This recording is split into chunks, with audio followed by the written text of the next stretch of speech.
அனைத்து உறவினர்களுக்கும் அன்பான வணக்கம். ஒரு சகோதரர் கேட்டிருந்தாங்க. அதாவது தமிழர் என்றும் ஒற்றுமையாக, உணர்வாக ஒண்ணு கூட முடியாது அப்படின்ட்டு. அந்த சகோதரருக்கு, மற்ற உறவினர்களுக்கும். தமிழர்கள் எப்பவுமே ஒற்றுமையாகவும், உணர்வாகவும் தான் இருக்கிறோம். அதில் எந்த ஒரு மாற்று கருத்தும் இல்ல. குடியின் அடிப்படையில் இப்ப இல்ல, பல ஆண்டுகளாகவே சில பிரச்சனைகள் இருந்தாலும், தமிழனுக்கு ஒரு பிரச்சனை வரும்பொழுது அனைவருமே ஒன்று கூடி அத வெளிப்படையாகவே உலகத்துக்கு எடுத்து காட்டிக் கொண்டுதான் இருக்கிறோம். இன்று தமிழர் தமிழர் நான் பாண்டியன் என்று சொல்லக்கூடிய சில அமைப்புகளும் சில உறவினர்களுக்கும் அவர்கள் உண்மையிலேயே இந்த தமிழ் இனத்தை சேர்ந்தவர்களா அப்படின்று சிந்திச்சு பார்க்கக்கூடிய ஒரு சூழ்நிலை இருக்கிறது.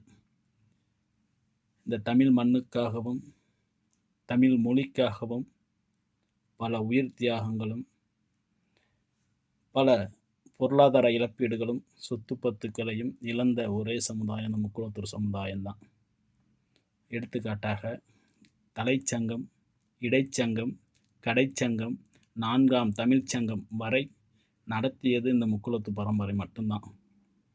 இந்த தமிழ் இனத்துக்காகவும் தமிழ் மண்ணுக்காகவும் பாரத தேசத்திற்காகவும் அன்று முதல் இன்று வரை தன்னுயிர் தியாகங்கள் செய்த ஒரே பரம்பரை இந்த முக்குளத்தூர் பரம்பரை தான் அதிகம். அது அனைத்து கல்வெட்டுக்களும் பெரிய உறவினர்களுக்கும் வயதில் மூத்தவர்களுக்கும் தெரியும். ஆனால் இன்று உள்ள இளைஞர்களோ இந்த திராவிட அரசியலுக்கோ இன்றைக்கு தமிழ் தேசியம் பேசக்கூடிய சில நாதாரிகளுக்கோ தெரியறதுக்கு வாய்ப்புகள் குறைவு. தலைச்சங்கம், இடைச்சங்கம், கடைச்சங்கம், 4ஆம் தமிழ்ச்சங்கம் வரை நடத்திய மன்னர்கள், மாமன்னர்கள் யார்?